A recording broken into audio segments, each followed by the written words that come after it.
you heard it right here.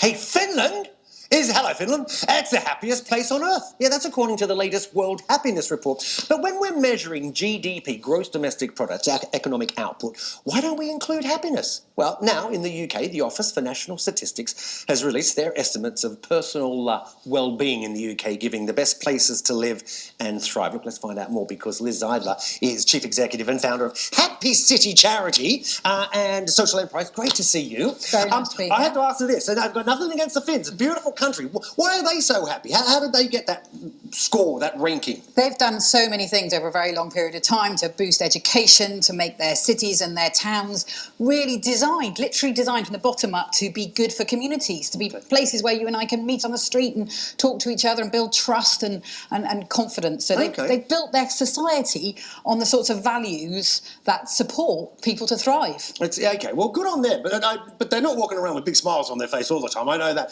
So how does this method work? In a nutshell, what are you saying?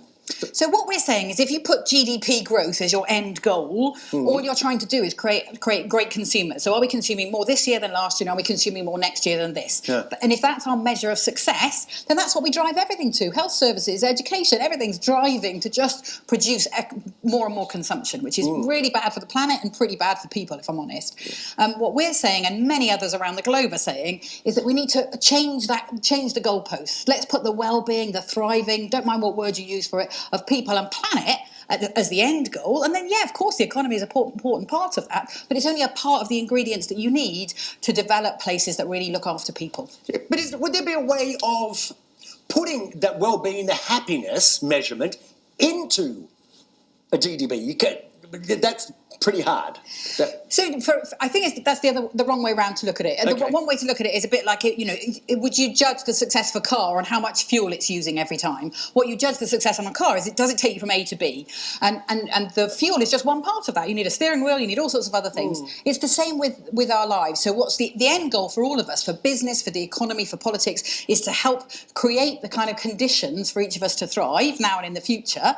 Let's measure that. Let's focus on that. And the economy is just a part of the ingredients for that.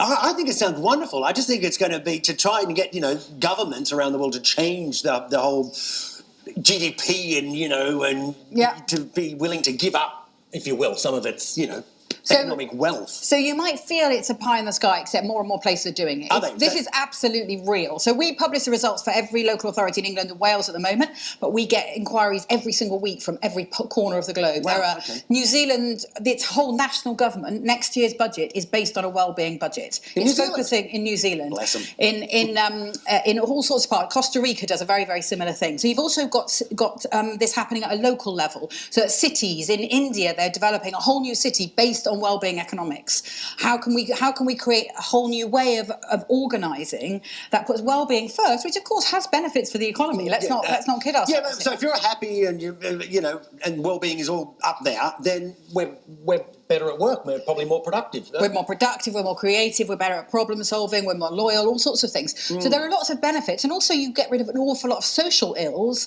that cause huge amounts of cost to the economy. So the social ills behind a lack of well-being can be enormous in terms of impact on economy, education, health, etc. So putting the well-being first has this knock-on effect right across society, and more places, governments, businesses, the clever ones anyway, the ones who are looking forward, a bit like those who are kind of moving out of oil and into green, those that are really thinking about the future economy are doing this. Liz, that is wonderful. I wonder some people on Wall Street need to be a little happier, because you and I are going there right now to take a look at how the US markets are faring and kicking off the week. They are higher like the rest of the markets around the world. That's it. Follow me on Twitter, please. I'm at BBC Aaron. I'm back same time, same place tomorrow. Yal is back at the top of the hour with Impact. See you tomorrow.